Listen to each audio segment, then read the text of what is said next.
Today's monthly event is with Carmen Rosas, as you know, if you are here and you made it and you booked your ticket. And it's going to be about her research on creating a binaural sound map of Malaga. And Carmen is currently doing a PhD at Chalmers University of Technology in Gothenburg. Okay, good. And she's researching human response to low frequency sound. Well, my background, very quickly, I studied telecommunications in sound and image, and then I worked in several things for several years, and then I came back to sound and did the master in acoustic engineering in Malaga. And I don't know, it was very special. I was there in the master, like the oldest one, but I was very excited, very highly motivated, so I did well. And then, I don't know, I started to meet people in the acoustic work, which is very small sometimes. That is nice, and good people. And thought about doing a PhD, and yes, I'm doing that right now. I can't believe it yet, but and this is the project that I did for my master thesis. So it could have been much better, much wider in the research, but you had the time, you had the resources, so this is what I could do. I don't know if you have any background in soundscapes, and this topic can be very wide, and I wasn't sure about how much to tell you, so I'm not going to tell much, but the concept of soundscape was created in the 60s by the research group called World Soundscape Project from Vancouver. You may know Murray Schafer and his book, The Tuning of the World. And this was a term that refers to all the sounds that are part of the spaces that we hear and that we live. So it's a bit maybe anthropocentric term, but it also covers, like, from, of course, sound art, and right now urban planning. It's it's a field that is researching very much on soundscapes, and I think that is very good. Let me start with the story that, in my opinion, summarizes the impact that soundscapes can have in our lives and society, and the importance of its conservation. The story is an experience of Hildegard Westerkamp, one of the World Soundscape Project founders, and one of the most important sound artists and writer, and incredible woman in general. And in 1977, she had a radio program called Soundwalking, and she did street interviews about the O Canada horn, very popular in Vancouver. One of the persons interviewed was very upset and even aggressive for wasting her time like that with a meaningless matter.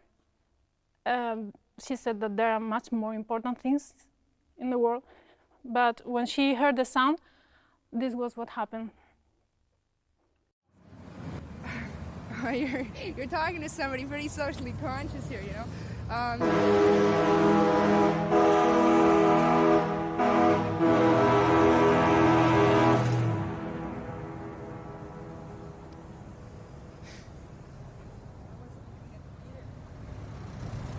That's pretty weird. I've lived in the city for 24 years.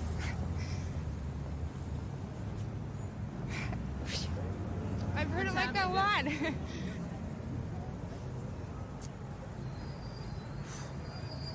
Well, it's kind of hard to talk right now. Wow. Well, like, I have always really loved the city, and in the past 3 or 4 years since I came back from England, they had torn all of Granville Street down, and places like the York Theatre, all the West End, where all the old houses were.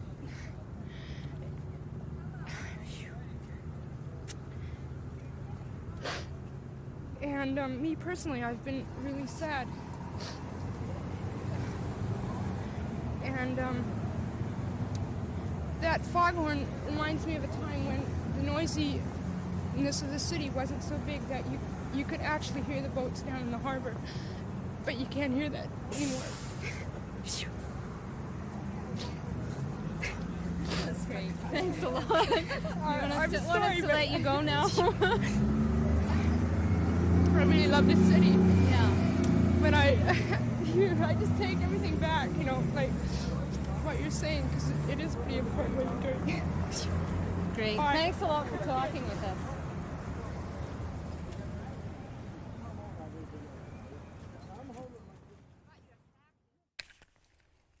I'm going to read Hildegard's words about this recording. Yes, she was a socially conscious person, but the listening epiphany revealed her sensitivity and opened up her being beyond social consciousness and political correctness towards deeper feelings of pain. She was mourning the perceived loss of sounds so characteristic from the Vancouver she loved. So for me, this is very summarize everything. Like, I don't have better words to explain how important can be sounds that even we are not aware that are important for in our lives. We are connected to them, we are related to them, and can be from horns are really special. They have something that like bells, that they are created to gather the people, and they are the manifest of a culture, of a town, so you belong to the place where you can hear your bell. And they have been these signals for centuries, so I'm sure that you all have these, I don't know, special sounds for you, that maybe if you are very far away for some time, you hear them and it's, I don't know, moves something inside you. So for this project, I wanted to research more on binaural sound, first of all, and also introducing some concepts about soundscapes and field recording, because I think it's important for an acoustician to have this maybe more humanistic point of view about sound, and not only considering noise reduction or levels or reverberation times, what I could studied a lot in the master. And in words of professor in acoustic Trevor Cox, I had been so busy trying to eliminate the noise that I had forgotten to hear the sounds. I'm going to explain briefly what I wanted to do with the project. I have, first of all, creation of an inexpensive and portable binaural recording system, and the word inexpensive here is important. So it's very important for master projects and all the projects in university. The evaluation of the immersion produced by the system with a psychoacoustic experiment. Implementing an archive of characteristic soundscapes of Malaga, so they can be heard by people from all over the world and preserved as some heritage. Also promoting the awareness of preserving a good quality sound environment by showing the diversity and richness of the soundscape on the city, in this case, because also you can record, of course, in nature and in national parks to analyze the soundscapes, the quality. And for me, it was a way also of introducing the term of good quality sound environment, like any other factor in the environment, like good quality air and good quality water. I think we are not very aware of the importance of this, although we have also, all of us have maybe experience with noise at home with the traffic. Maybe some people have complained, I don't know. But yes, it's not just about reducing noise, but also having a good quality sounds around you. The recording system is basically this little Sony recorder, which is very handy and with a good quality. And the do-yourself binaural microphones made with primal capsules, and they have a very low noise and a quite flat frequency response, so I keep all the recordings without any processing. Also to respect the original spectral distribution of the soundscapes. And I have used a pair of silicone pieces for ear monitoring and cut them to be able to insert them a little bit more in my ears, and that was maybe the most difficult part of the project, like to find a piece that you can put the capsules and use the microphones. But I used this.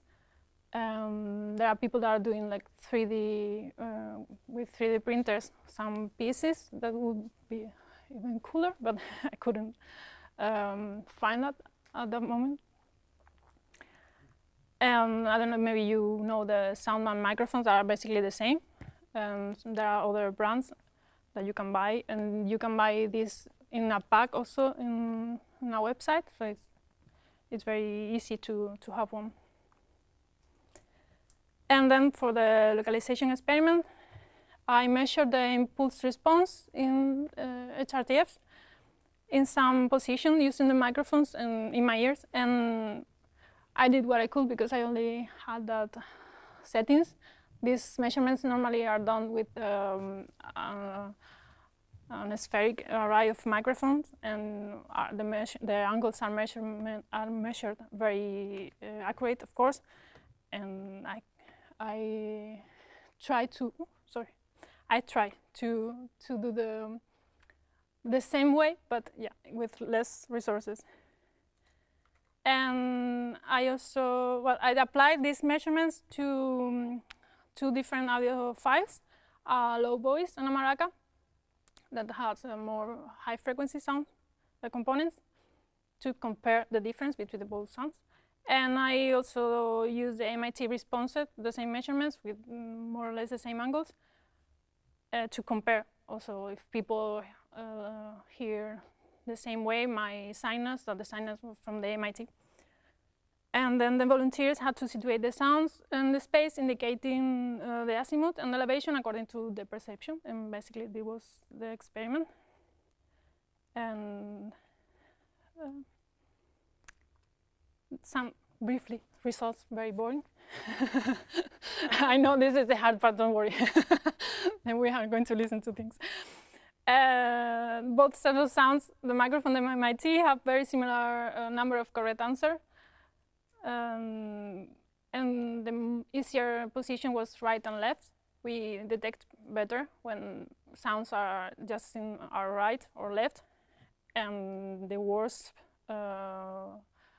positions are normally, Mariana can correct me maybe, the front and rear are the worst. It's amazing how can we can like be confused by these two positions. And the rear position was easier in the case of the maraca because it has more high frequency, and with high frequencies are blocked with our pinna, with our ears. So the sounds from our back are always less bright than when they come from our front.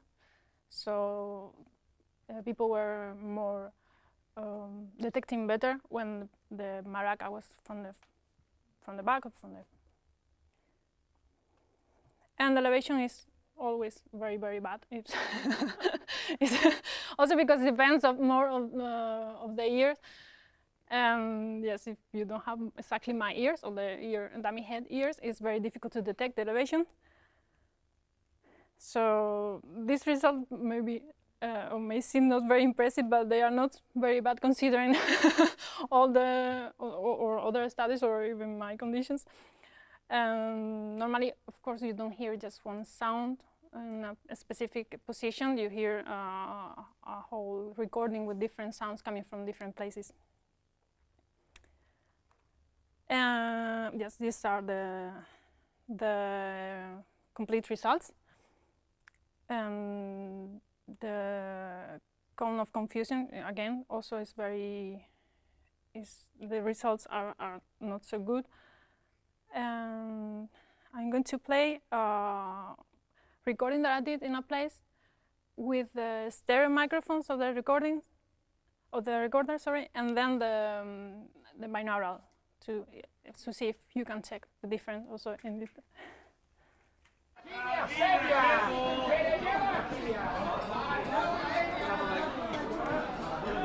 Sardina, sardina. Vamos a la paella. Sardina, espejo, sardina. Sardina de hielo, sardina.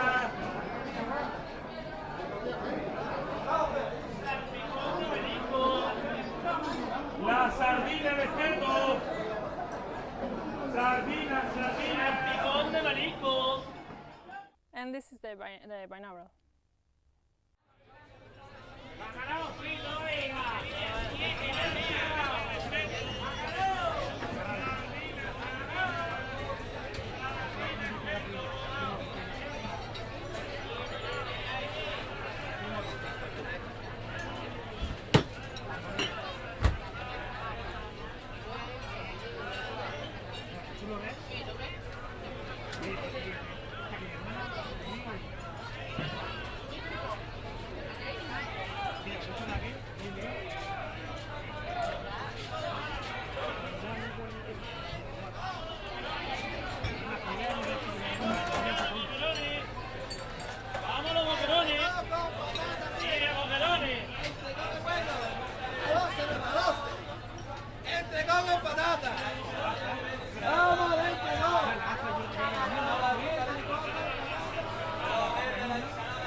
I don't know if you notice, these are with these little microphones. Of course, it can be much better, but the recordings are like also very handy to take away, to take it in the back and record everywhere.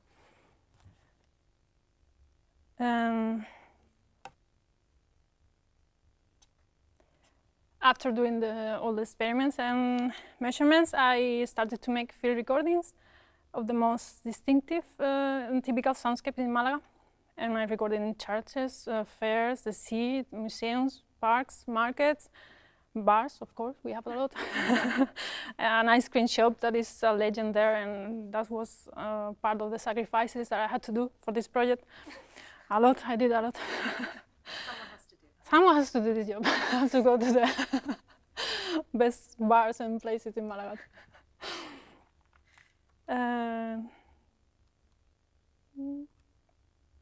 And I also recorded some live music. It's Verdiales, this classical music, and Verdiales in this case that I'm in the center of the band. And it was a very fun night in a festival. And actually, when I was recording, and they asked me about how the microphones work and what I was doing, and when I explained to them, they suggested to surround me by themselves, and I said, yes, great, because this is how this can be, I don't know, much enhance the characteristic of binaural sound. And I'm going to start with some sounds. This is a Soundwalk, so we cannot do a Soundwalk here right now, so we are going to do a Soundwalk in Malaga. So you're going to listen that I'm moving, and at the beginning, there is a musician on my left part, and I'm going to go from backwards to keep going, so I leave him behind.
I was just waiting for that horn there.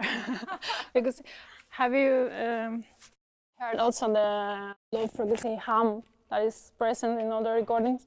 We are near the harbor, and there is a very famous boat. It's a ferry that goes to Melilla. We call the Melillero. That's a very icon in Malaga too. And you can hear that hum all the time when the boat is there every day. And you can hear it even inside the city center. You can just still hear this hum. So it's like a signal in Malaga. It can be very, I don't know, more or less annoying, but it's something that we have there. And I'm going to play now something, and you have to guess maybe yes where we are.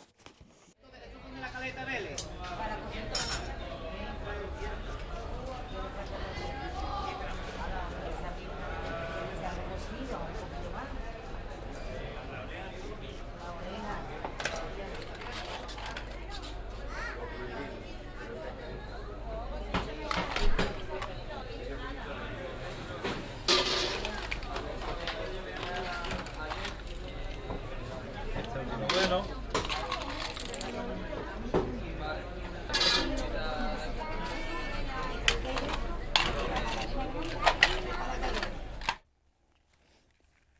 It was easy. Or you can at the beginning hear the cleaning the fish. It was cleaning the fish, and then the clams in these weights, the balance baskets. I think they are from metal, so you can hear the clams.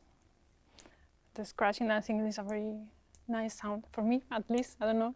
Maybe I went a lot to the fish markets when I was a child or something like that. Another one very characteristic in Malaga. Porque aquí hay pescadillo. No tenemos unos cambios. No estamos llenos de pescadillo por aquí.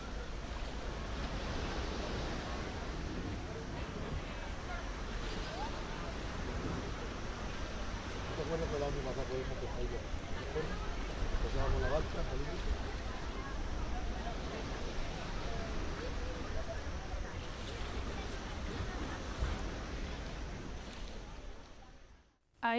The recording, the conversation in the beginning is with a little boy and his grandfather, and they were talking about how there were a lot of little fishes there, and the grandpa says, "Do you remember when last year we came here to catch fishes and we went to the boat?" So it was a very lovely conversation, and I was recording, of course, there, just in that place there. And you can hear also the wind. Sorry about that. It's like the worst enemy in field recordings. Sometimes it's nice also to hear the wind, because the wind is there. So if you were there in person, you will also hear the wind. So it's part of the soundscape. But yes, in the microphone, it's not very, in the headphones, it's not very nice to hear them.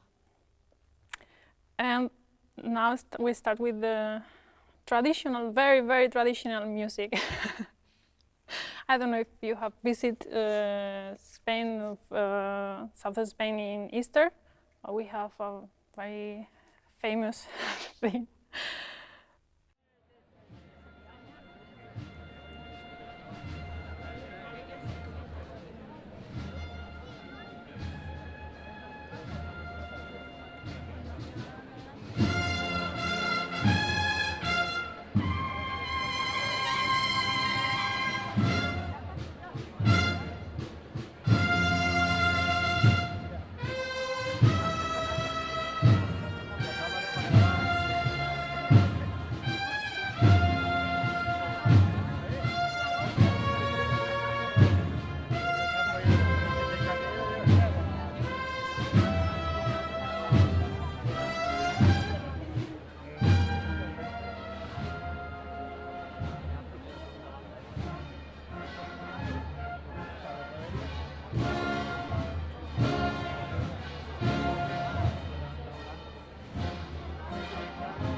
This particular recording is not in Easter, it's in August, in the procession of this Virgin that is like the protector of the city, main protector, so it's a big celebration there. And it's when she is getting out of the church, so you can hear the bells. I can hear the elevations of the bells. I don't know if you can perceive that they are a bit high, and people talking. A lot of people, and everyone is talking. This I had another recording that mostly was a conversation between in a group about when to cross, because there are this procession is passing, so you had to be brave. And we cross with the Nazarenos, with the guys with the tall hat, you know, the triangle. Yeah. So yeah, I remember. Yeah, in my when I was a child, yeah, you had to cross when you see the gap. This is another very typical from Spain, but they're very different band.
I have to say that night I was recording that picture, it was like 1 a.m. or 2 a.m.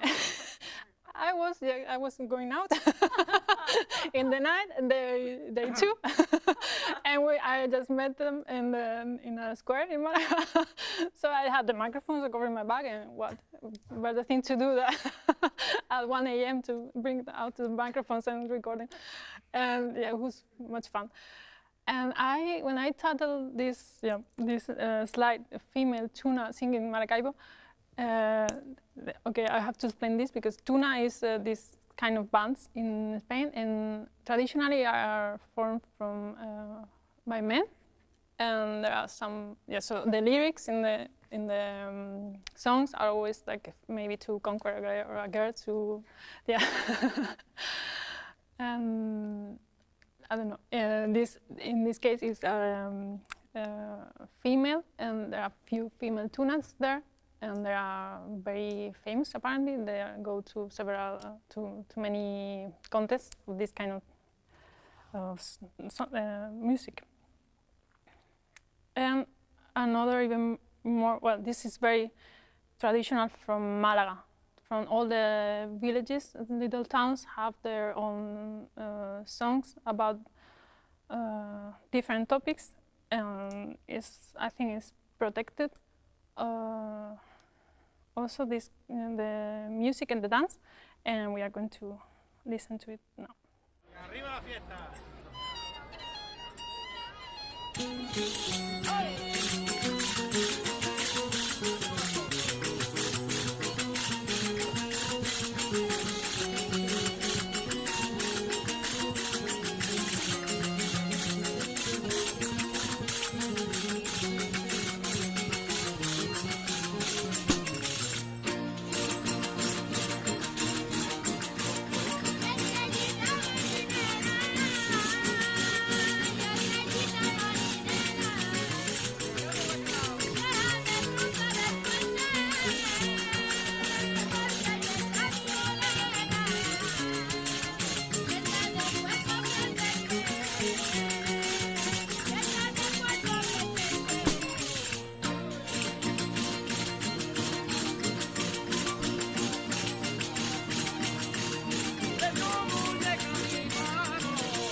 This is the recording from the picture from the beginning, and you can, or at least I can hear very well, with the violin, the little kid singing very loud. Sorry about that.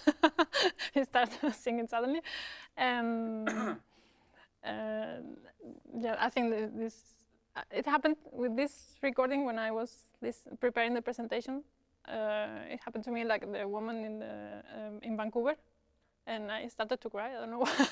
It's like my tears there, because yeah, living in Sweden for 6 months and now I'm Verdiales.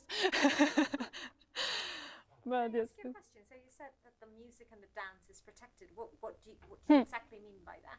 It's like a heritage, protected heritage from I don't know which organization, but it's very symbolic. They're very traditional. It's something.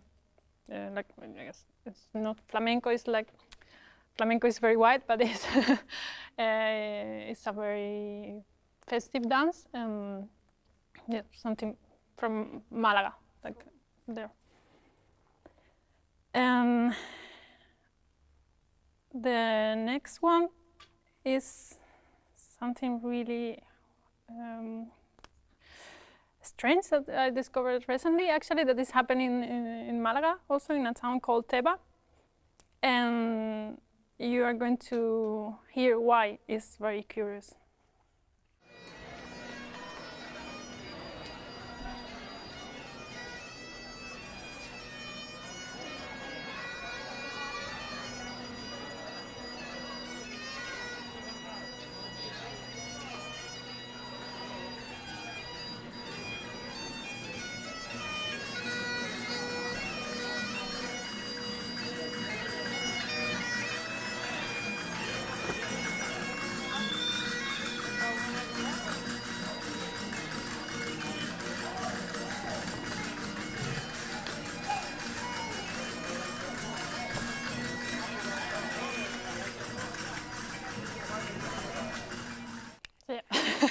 Discovered that we had a Scottish festival there in Malaga.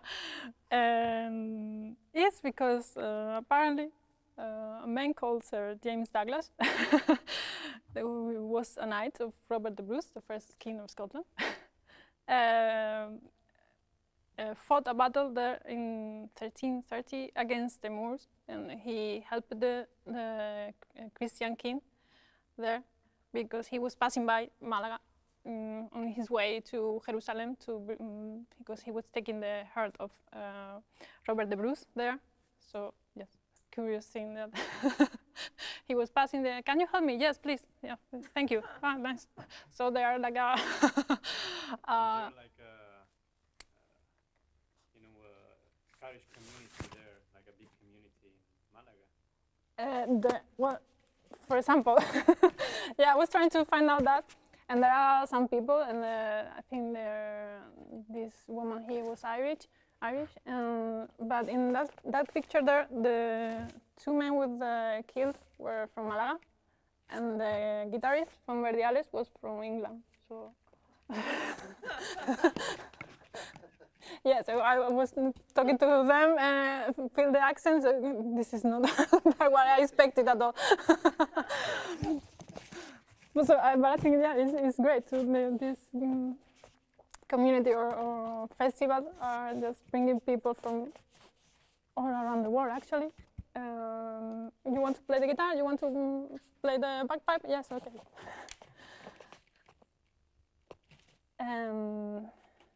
Now a few more quickly, like.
About the platform on the website, I put all the recordings in archive.org. I want it to be the Creative Commons license, and everyone can download it and share and do whatever they want.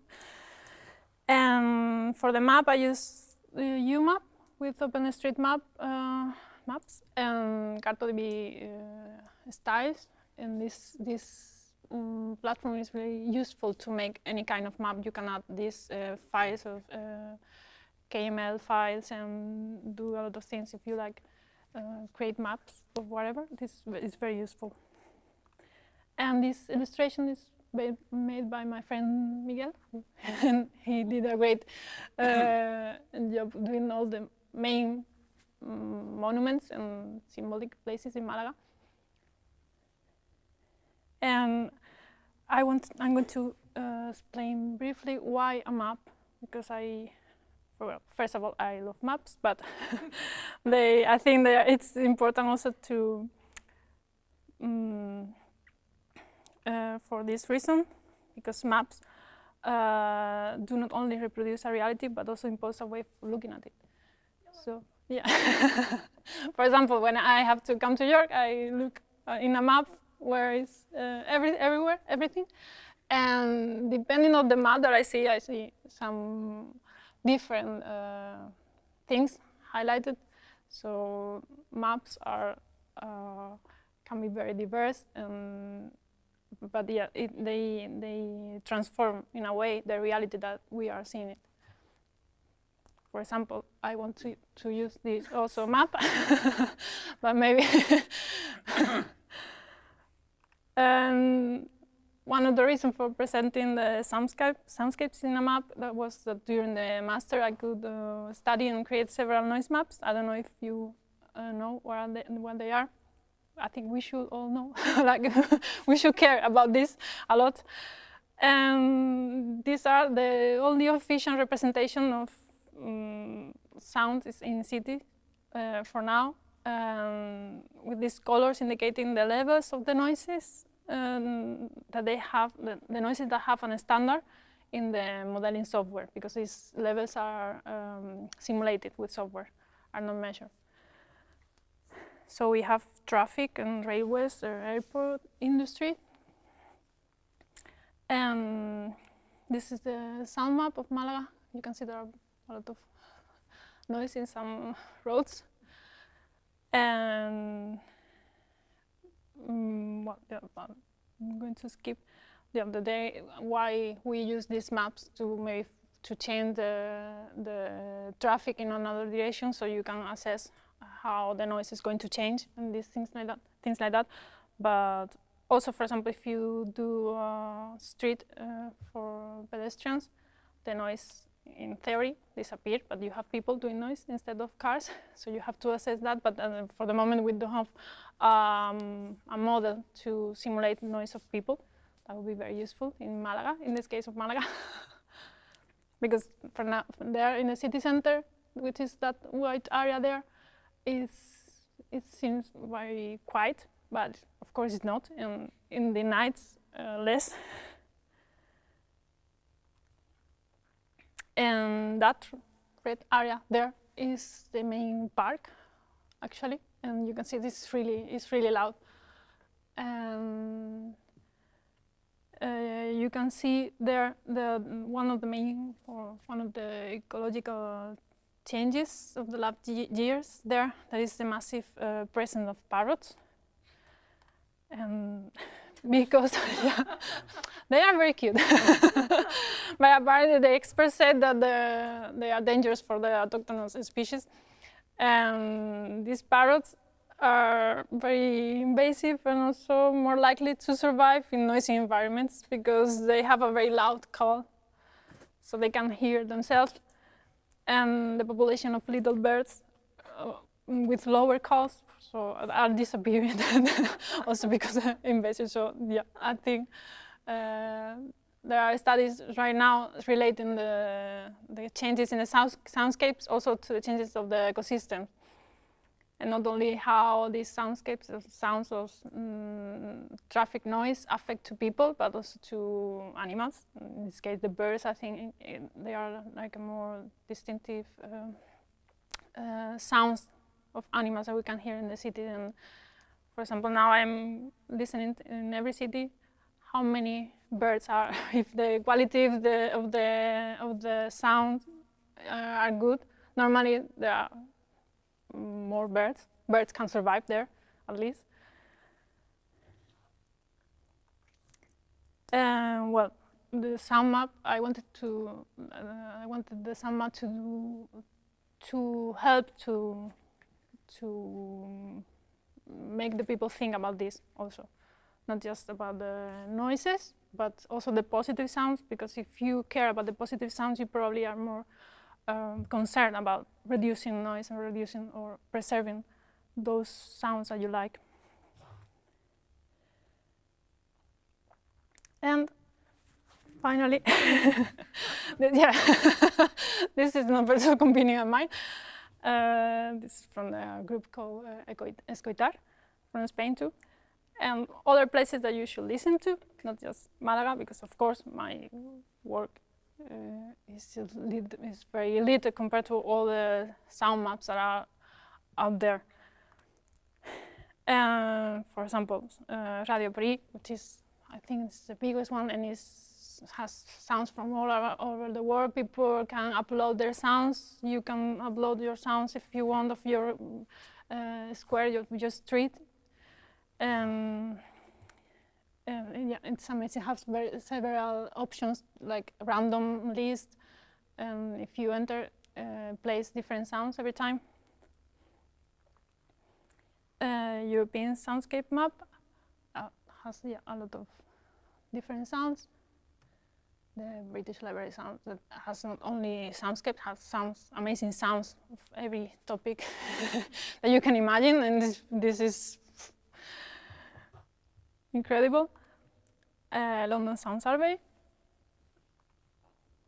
the cities in memory that also have specific projects, like in this case, for example, the global sound map of protests. So they have different topics, and they make a call for artists and recorders and share their work. This one is Escoitar.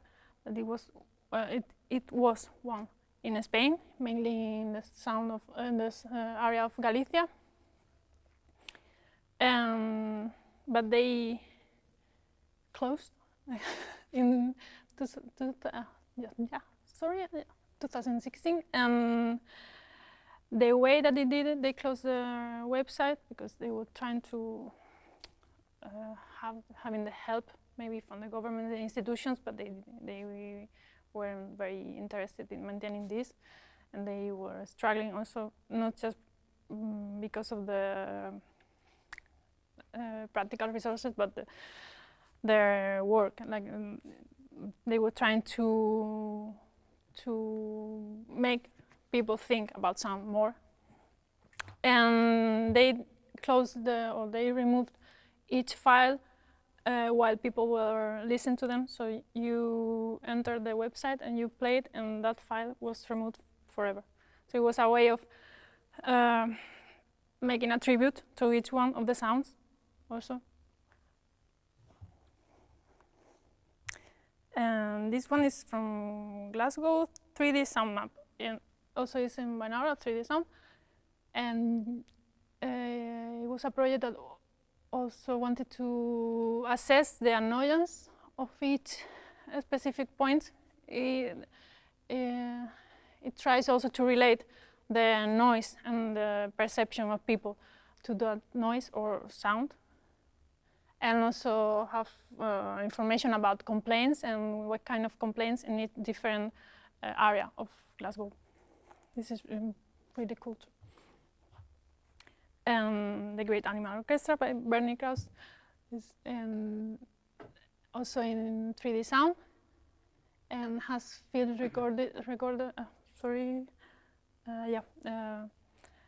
field recordings from different places in the world, and you can play like the animals, like if we were an orchestra, and you can move around the map. And well, this is another level because he is one of the most famous and important field recordists. Right. So. I can tell you with you. And favorite sounds by Peter Cusack, and I think this is one of my favorite projects. And he, for several years, he asked people which one were their favorite sounds in different cities, and people were giving different replies. And with these replies, he did this word clouds. And for example, this one, of course, Manchester. You can see a lot of iconic things in Manchester, and then London. And in his talk, he mentioned one very interesting thing, that, for example, in London, you don't see music so big because of the regulation, because it's forbidden to play street music. And in Manchester, it's not. So music is the most important thing for people in Manchester. And he also talked about the relationship with soundscape, also with the political moment or the regulations in a specific place, in a specific time. To end, yes, listen. I don't know if you have enjoy the experience of listening and just not music, but also I wanted to encourage you to do things in general, because in my case I was very insecure and scared of doing even the project.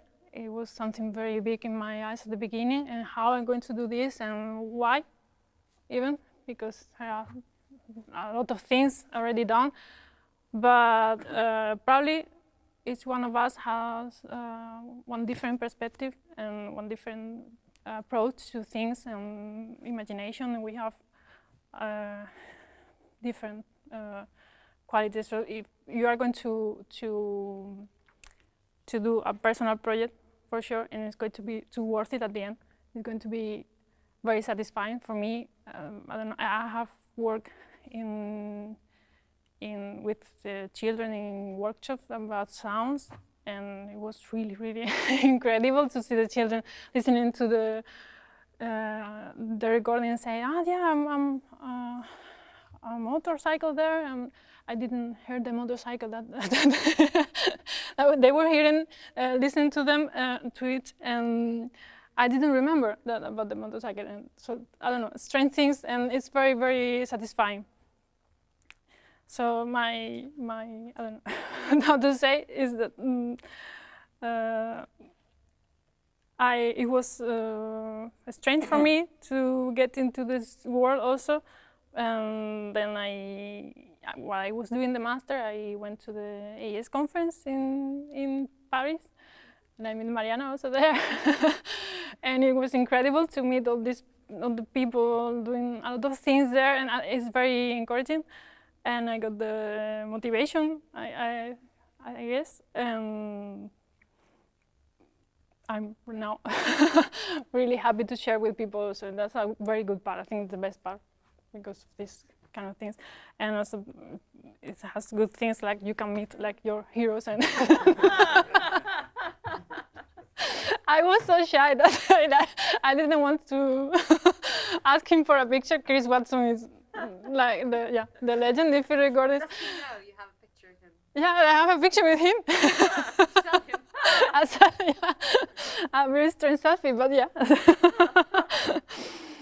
So next time I see him, maybe I ask him for a... Comes to York quite a lot. Come to your where? He has quite strong connections to the university. Oh, goodness.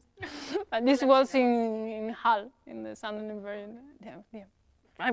For example, I was accepted in this conference, and I couldn't believe it. I was enjoying so much of meeting people and knowing about other projects.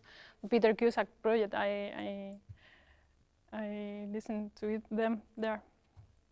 So yeah, thank you.